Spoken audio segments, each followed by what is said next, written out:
नमस्ते बिहार, मैं हूं शुभ मिश्रा आपके साथ। चलिए करते हैं बुलेटिन की शुरुआत और सबसे पहले आपको छपरा से बड़ी खबर बता दें, जहां सोना लूटकांड में एक बार फिर से बड़ा खुलासा सामने आया है। लूटकांड में पुलिस जवान भी शामिल थे, इस बात की खबर सामने आ रही है। बिहार विशेष सशस्त्र पुलिस यानी कि बीएसपी के 2 जवान गिरफ्तार किए गए हैं। शशि भूषण सिंह और पंकज कुमार की गिरफ्तारी की गई है। शनिवार को शशि भूषण गिरफ्तार हुए और बाद में अपहरण की अफवाह भी उड़ी गई थी कि आखिर उनका अपहरण हो गया, लेकिन उनकी गिरफ्तारी की गई थी। 5 सितंबर को छपरा बाजार में लूटपाट की घटना को अंजाम दिया गया। बरेली के कारोबारी से 60 लाख के जेवर और 5 लाख रुपए नगद की लूट की गई थी। पुलिस की वर्दी में ही अपराधियों ने कारोबारी से लूटपाट की घटना को अंजाम दिया और लूटकांड में पुलिस बड़े गैंग का खुलासा कर सकती है, इस बात की भी खबर सामने आ रही है। गिरफ्तार पंकज का दूसरे राज्यों के अपराधियों से कनेक्शन भी है और आरा में अब तक 1.5 किलो से अधिक सोने की बरामदगी हो चुकी है।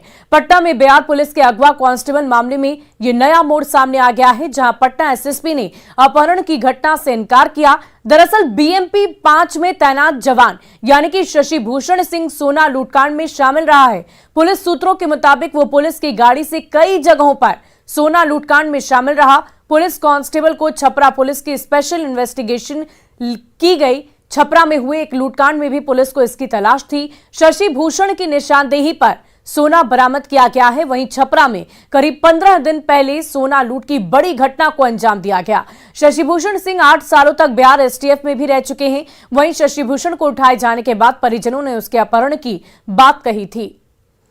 और इस पूरी खबर की अधिक जानकारी के लिए हमारे संवाददाता संजय हमारे साथ फोन लाइन पर जुड़ चुके हैं। संजय, जिस पुलिस जवान की तरफ से लोगों की सुरक्षा की जाती है, चोरों को पकड़ा जाता है, वो ही अगर लुटेरे बन जाएं तो अब उन पर आगे क्या कुछ कार्रवाई की जाएगी? देखिए, कार्रवाई की तो बात दूर है, लेकिन सबसे बड़ी बात ये कितना बड़ा खुलासा है, इसका अंदाजा आप लगा सकते हैं कि बिहार के रक्षक ही अब भक्षक हो गए हैं।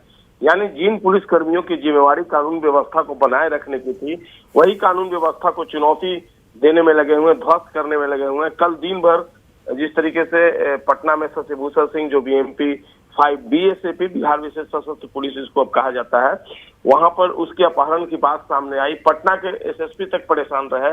उन्हें भी प्रारंभिक दौर में इस बात की जानकारी नहीं थी कि उसको छपरा पुलिस ने उठाया है।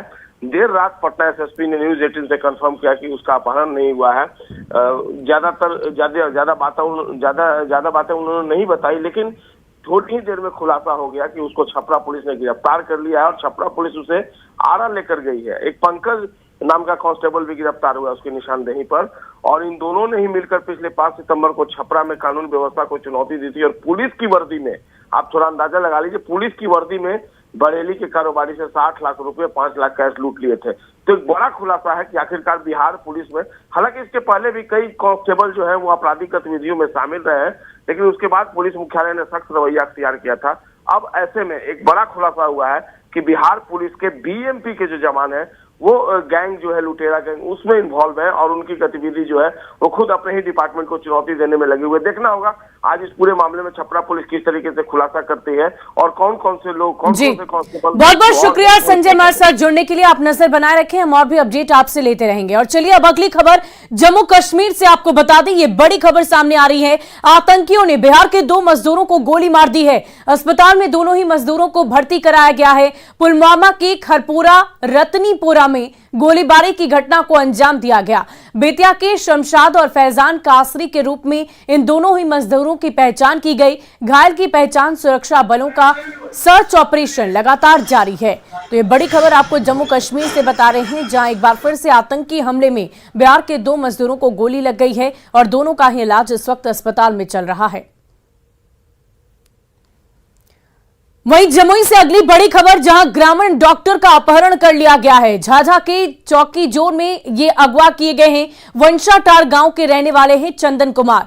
जानकारी के मुताबिक एक रिश्तेदार के यहां से ये घर लौट रहे थे और उसी दौरान इनका अपहरण कर लिया गया। तो ग्रामीण डॉक्टर का झाझा की चौकी जोर से उन्हें अपहरण कर लिया गया है। वंशाटार गांव के ये चंदन कुमार रहने वाले हैं। बता दें कि ये रिश्तेदार के घर से वापस लौट रहे थे और इसी दौरान उनका अपहरण हो गया। और साल 2024 के लिए विपक्ष की दौड़ अब तेज हो चुकी है। लालू प्रसाद यादव दिल्ली पहुंच चुके हैं। दिल्ली में आज सोनिया गांधी से नीतीश कुमार और लालू प्रसाद यादव की मुलाकात होने वाली है।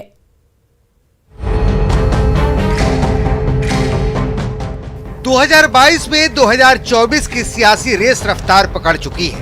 चुनाव 24 का आने दो, मैं कहता हूं ये लालू नीतीश की जोड़ी के बिहार की जनता सुपड़ा साफ करने वाली है। शुक्रवार को बिहार के सीमांचल में अमित शाह ने हुंकार भरी। रविवार को हरियाणा के फतेहाबाद में इनेलो की रैली में नीतीश कुमार और तेजस्वी यादव शामिल होंगे।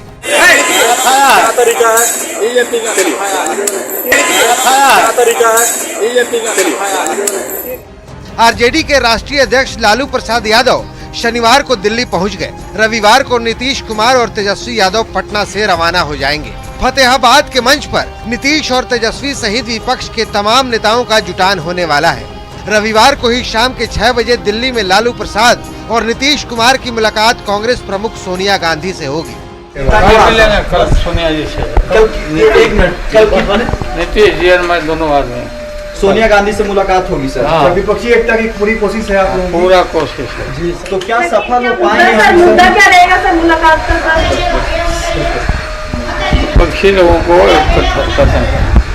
एकता बनाए रहने में 25 सितंबर 2022 की तारीख राजनीतिक नजरिए से काफी हलचल भरा रहने वाला है। पहले इनेलो की रैली में विपक्षी नेताओं का जमघट और फिर लालू नीतीश की सोनिया गांधी से मुलाकात। इस मुलाकात को विपक्षी एकता के लिए काफी अहम माना जा रहा है, क्योंकि जब से नीतीश कुमार बीजेपी से अलग होकर महागठबंधन में आए हैं, तब से उनकी इच्छा सोनिया गांधी से मुलाकात करने की रही है। इस मुलाकात से नीतीश के मिशन विपक्षी एकता को कितनी मजबूती मिलती है, इस पर बहुत कुछ निर्भर करता है। न्यूज़ 18 के लिए पटना से रवि एस नारायण और दिल्ली से अमितेश सिंह के साथ bureau report.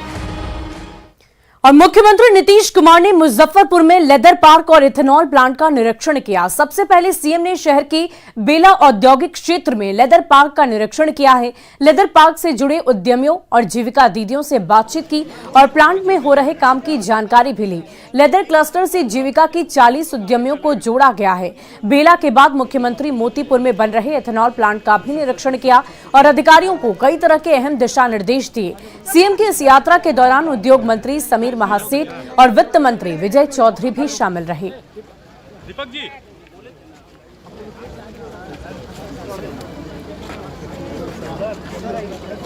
Sir CM sir आए, उन्होंने बताया, बहुत अच्छा बात बताया कि आप लोग पर विश्वास करके हम 40 लोगों को सिलेक्ट किए उद्यमी के रूप में। आप लोग पर विश्वास है कि हाँ इस बिजनेस को आगे बढ़ाए, तो उसी से हम उनको लाख लाख कोटि कोटि धन्यवाद देना चाहते कि हमें घर से निकालने वाले वही। और हम लोग कभी सपना में नहीं सोचे थे कि हम लोग एक फैक्ट्री का मालिक होंगे, जो 2-4 हज़ार रुपया कमाने वाले जो हम लोग व्यक्ति थे, आज हम 35 लोगों को अपना नीचे अंडर वर्कर को से काम करवाएंगे हम। आज उन्होंने क्या कुछ कहा? आज क्या साथ? आज उन्होंने बोले थे कि जो हम लोग का सेट जो हम लोग जो बैग यहाँ पर जो सिल के देंगे, उसका रेंट जो हाई स्पीड कंपनी जो हमें 55 रुपया दे रही है, तो सबको देने के बाद हम लोग का पैसा 12 रुपये 90 पैसा बच रहा है ना। उस पर रूम रेंट भी लग रहा है सेट का 1000 रुपया पर सेट का। तो उन्होंने कहा कि इस रूम रेंट का 1000 रुपया नहीं लिया जाए इन लोगों से। तो उद्योग विभाग से ये आश्वासन दिया गया है और पूरा 100% आश्वासन दिया गया है कि हम लोग उद्योग विभाग 10 लाख रुपया देंगे और 5 लाख रुपया जीविका से हम लोग को प्रोवाइड कराया जाएगा, जो हम लोग को बाद में रॉ मटेरियल खरीदने के काम में भी पैसा आएगा। और 4 दिन का अभी ट्रेनिंग पीरियड चल रहा था, जो फ्री ऑफ कॉस्ट रेसिडेंशियल हम लोग। और वाल्मीकि टाइगर रिजर्व में आदमखोर हो चुके बाघ को पकड़ने के लिए चल रहे रेस्क्यू ऑपरेशन के बीच पहुंचे अधिकारियों को ग्रामीणों ने 2.5 घंटे तक बिठाकर रखा। वहीं दूसरी तरफ आदमखोर बाघ को खोजने के लिए 4 हाथियों की मदद ली जा रही है। बगहा में बाघ की तलाश, गजराज से आदमखोर की खोज, कब पकड़ा जाएगा बगहा का बाघ?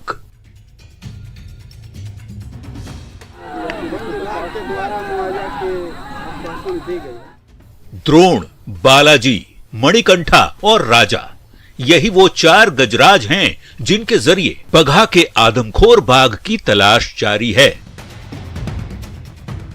ट्रैंकुलाइजर गन और दूरबीन से लैस वनकर्मी आदमखोर बाघ की तलाश में जंगल की जमीन छान रहे हैं। आज के डेट में आप लोग को यहाँ बंदी बना के रखा जाएगा तब तक कि आपका सीनियर अधिकारी और वन मंत्री नहीं आते हैं तब तक। वाल्मीकि टाइगर रिजर्व के हरनाटाड़ वन क्षेत्र के बरवा काला सरेह में आदमखोर बाघ का रेस्क्यू ऑपरेशन चल रहा है, लेकिन अब तक वन विभाग की टीम को सफलता हाथ नहीं लगी है। आदमखोर बाघ इस साल 6 लोगों को अपना शिकार बना चुका है। इनमें 2 लोग 15 दिन के अंदर बाघ का शिकार बन गए। आदमखोर बाघ के आतंक से त्रस्त लोगों का गुस्सा 7वें आसमान पर है, जिसका सामना वाल्मीकि टाइगर रिजर्व के निदेशक और डीएफओ दोनों को करना पड़ा। ये हम लोग की वेटनरी टीम भी प्लस हम लोग का पूरा एडमिनिस्ट्रेटिव टीम भी हम लोग लगे हुए हैं। इसकी मतलब जल्दी से जल्दी हम लोग रेस्क्यू करके हम लोग यहाँ से मतलब रिस्यू होगा, ताकि यहाँ पे जो किस तरह का कोई मतलब अप्रिय घटना कुछ ना हो, इस पर हम लोग प्रयासरत हैं। गांव वालों ने वन विभाग के दोनों अफसरों को 2.5 घंटे तक गांव में ही बिठाए रखा। ग्रामीणों का आरोप है कि वन विभाग ने उन्हें भगवान भरोसे छोड़ दिया है, जबकि विभाग के अधिकारी आदमखोर बाघ को बहुत जल्द पकड़ने का दावा कर रहे हैं। वाल्मीकि टाइगर रिजर्व से खतरनाक जानवरों का बाहर निकलना लगातार जारी है। चिंता वाली बात यह है कि लगातार हो रहे हमलों के बावजूद वन विभाग इस समस्या का समाधान समय पर नहीं निकाल पा रहा। न्यूज़ 18 के लिए बगहा से मुन्ना राज की रिपोर्ट। और 3 तलाक के खिलाफ कानून बनने के बाद भी ट्रिपल तलाक की कुप्रथा बदस्तूर जारी है। नया मामला रोहतास में डिहरी के ईदगाह मोहल्ले का है, जहां शादी के महज 6 महीने में ही दहेज के लालची ने पत्नी को 3 तलाक दे दिया, जिसके बाद अब पीड़िता और उसका परिवार इंसाफ की गुहार लगा रहा। 9 मार्च 2022 को सोनवोर की शादी औरंगाबाद में बारून के शेख बिघा से अली उर्फ मोनू से हुई थी। शादी में लड़की के पिता ने 5 लाख रुपए कैश के साथ अपनी क्षमता से ज्यादा खर्च कर दहेज का सामान भी दिया था, लेकिन शादी के कुछ दिन बाद ही दहेज के लालची अली बोलेरो खरीदने के लिए 10 लाख रुपए की मांग शुरू कर दिया और नहीं देने पर सनोवर के साथ मारपीट, प्रताड़ना और भूखे रखना शुरू कर दिया और 3 तलाक की धमकी तक देने लगा। तंग आकर सनोवर 20 सितंबर को अपने मायके आ गई, लेकिन 21 सितंबर को उसके पति ने मायके में आकर उसे 3 तलाक दे दिया। पुलिस भी इस मामले में केस दर्ज करने में आनाकानी कर रही है। शादी के 1 महीने बाद मेरा पति बोलेरो का डिमांड किया, 10 लाख रुपया दो, हमको बोलेरो लेना है। हम बोले मेरे पिता 5 लाख रुपया नगद, फ्रिज, कूलर, एसी, टीवी, सब इलेक्ट्रॉनिक का सामान, बर्तन, जेवर, गहना सब कुछ दिया। अब 10 लाख रुपए कहाँ से लाएंगे? उनका सब पैसा खर्च हो चुका है। बोलता है हमको बोलेरो चाहिए, नहीं तो हम तुमको तलाक देते हैं। 3 बार तलाक देता है, तलाक तलाक तलाक बोलकर चला जाता है। हमको इंसाफ चाहिए। यहाँ तक मेरे सामने उसने 3 तलाक दे दिया और हमेशा 10 लाख की डिमांड होती थी कि 10 लाख रुपया दो, 10 लाख रुपया दो। शादी में हमने 15 लाख रुपए खर्च करके शादी की और इससे ज़्यादा क्या करते हैं? एक छोटा सा दुकान चलाने वाले के पास में और क्या औकात है? थाने में हमने आवेदन दे दिया है, अभी तक FIR नहीं हुआ। और देखिए, बिहार सरकार के जल संसाधन मंत्री यानी कि संजय झा ने दरभंगा के कुशेश्वर स्थान मंदिर में पूजा आराधना की। मंदिर में पूजा के बाद संजय झा ने बाढ़ रोधी कामों का निरीक्षण किया और कुशेश्वर स्थान में जल जमाव की समस्या को भी देखा। संजय झा ने विभाग के इंजीनियरों को कई तरह के दिशा निर्देश दिए। सुपौल बाजार में संजय झा को मिथिला परंपरा के अनुसार पाग और चादर देकर सम्मानित किया गया। दरअसल कुशेश्वर स्थान के उपचुनाव में मुख्यमंत्री नीतीश कुमार ने इलाके को जल जमाव से मुक्ति दिलाने का वादा किया था। संजय झा उस काम को जल्दी से जल्दी पूरा करना चाहते हैं। विधानसभा में खास करके बिरौल और कुशेश्वर में मैं आया था ये देख, और जो हमारे पुराने साथी हैं उन सबसे मिलने के लिए। पिछली बार गौराबोराम में बाई इलेक्शन जीते थे, बहुत सारा काम हम लोगों ने शुरू किया है। इस काम के लिए भी जो काम चल रहा है मेरे डिपार्टमेंट से रिलेटेड और इस तरफ भी जो काम होना है उस सब के लिए एक बार देखना, हमारे विभाग के इंजीनियर लोग भी आए हुए हैं और लोगों की समस्या भी सुनना, ये भी एक उद्देश्य। और गया के शैलेंद्र को राष्ट्रीय सेवा योजना पुरस्कार साल 2020-21 से सम्मानित किया गया। राष्ट्रपति के हाथों शैलेंद्र को यह पुरस्कार मिला है और इस अवार्ड के लिए देश भर से 30 युवकों का चयन हुआ था। 30 युवकों में बिहार से अकेले शैलेंद्र ही शामिल थे। ये पुरस्कार देश में राष्ट्रीय सेवा को बढ़ावा देने के लिए दिया जाता है। शैलेंद्र ने फल्गु नदी के किनारे अनगिनत पेड़ पौधे लगाए, जिसके लिए उन्हें यह सम्मान मिला। नीमचक बथाना प्रखंड के खूखड़ी गांव के रहने वाले शैलेंद्र मगध विश्वविद्यालय के गया के राष्ट्रीय सेवा योजना के सीनियर स्वयंसेवक और पीजी भूगोल के छात्र हैं।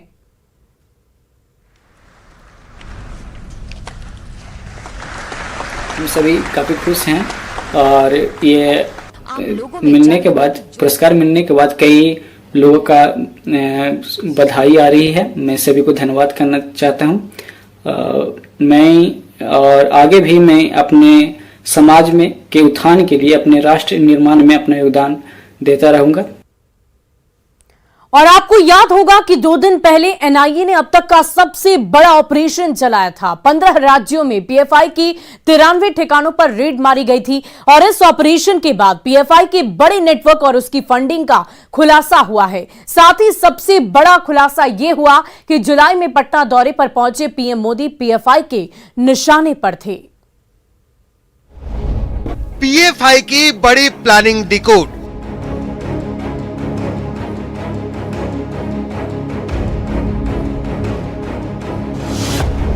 पीएम मोदी थे पीएफआई के निशाने पर।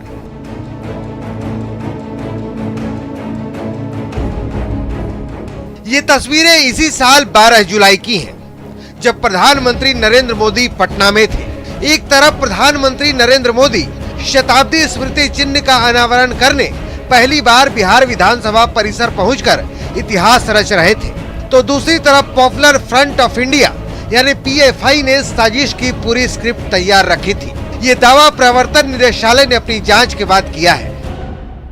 खास तौर पर इस मामले में ये भी जांचा जा रहा है कि जिस तरह से बिहार के पटना में, जिस तरह से जब प्रधानमंत्री नरेंद्र मोदी की रैली होनी थी, उस वक्त में पीएफआई संस्था के द्वारा किस तरह से एक बड़े साजिश को अंजाम देना था, इन तमाम मामलों पर पूछताछ की जा रही है। और खास तौर पर इस मामले पर केंद्रीय खुफिया एजेंसी आईबी की भी भूमिका काफ़ी महत्वपूर्ण हो गई है, क्योंकि इस मामले में एक ज्वाइंट ऑपरेशन के तहत इन तमाम तीनों जांच एजेंसी पूछताछ कर रही है और ये जानने का प्रयास कर रही है कि पीएफआई संस्था की फंडिंग कैसे होती थी, किस तरह से फंड जुटाते थे। पीएफआई को लेकर ईडी ने और भी कई बड़े खुलासे किए हैं। खुलासा ये कि पीएम मोदी के पटना दौरे के दौरान हमले की प्लानिंग थी। पीएम मोदी पर हमले के लिए ट्रेनिंग कैंप लगाई गई थी। नापाक साजिश के लिए पीएफआई के अकाउंट में 120 करोड़ की बड़ी राशि की फंडिंग भी की गई थी, जिसमें विदेशों से भी फंडिंग शामिल थी। पीएफआई के अकाउंट में जो पैसे आए थे उसमें ज्यादातर कैश में जमा किए गए थे। इतना ही नहीं, जो फंडिंग की गई थी उसका इस्तेमाल देश विरोधी गतिविधियों और गैर कानूनी कामों में भी किया गया था। 2020 के दिल्ली दंगों के साथ साथ हाथरस में भी दंगा फैलाने में पैसे का इस्तेमाल किया गया था, जिसका मकसद था देश की एकता, अखंडता और संप्रभुता को खतरे में डालना। 12 जुलाई को पीएम के पटना दौरे के दौरान पटना पुलिस ने फुलवारी शरीफ के कुछ संदिग्धों को गिरफ्तार किया था। संदिग्धों के पास से 7 पन्नों का एक दस्तावेज बरामद हुआ था, जिसके कवर पेज पर 2047 लिखा हुआ था। आतंकियों ने 2047 तक भारत को इस्लामिक राष्ट्र बनाने का मिशन तय कर रखा था। पूरे मामले का लिंक पीएफआई से जुड़ा, जिसके बाद एनआईए ने बिहार में छापेमारी की थी। सुरक्षा मामलों के जानकारों की राय है कि पीएफआई पर प्रतिबंध लगना चाहिए। जल्दी मैं उम्मीद करता हूं कि पीएफआई को किसी भी हालत में अब मौका ना मिले भारत के अंदर अपने नापाक मंसूबों को पूरा करने के लिए, और इनके ऊपर प्रतिबंध लगाना आज की जरूरत है। दरअसल गुरुवार आधी रात को एनआईए ने देश के 15 राज्यों से पीएफआई के 106 वर्कर्स को अरेस्ट किया था। इस पूरे ऑपरेशन में एनआईए और ईडी के 5 अफसर शामिल थे। दिल्ली से न्यूज 18 के लिए शंकर आनंद की रिपोर्ट। और फिलहाल इस बुलेटिन में अभी के लिए बस इतना ही, लेकिन न्यूज 18 बिहार झारखंड पर खबरों का सिलसिला लगातार जारी है।